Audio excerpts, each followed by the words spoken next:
Alright, here we are. The great snow of 2011 here in Atlanta. You see behind me here, that thing you see behind me covered with snow is my car, the Subaru. We'll see how well all-wheel drive works tomorrow. Anyways, let's walk out here a little bit. Just kind of see what the heck is going on here. Well, as you can see, the road is frozen over back there and will make driving extremely difficult, if not dangerous.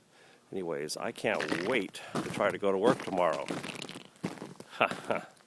Anyways, unfortunately the snow is not quite right to ski on, or else I'd probably be up that hill there with my silly skis on trying to ski. It's kind of icy and bad. Anyways, as you can see, there's my house.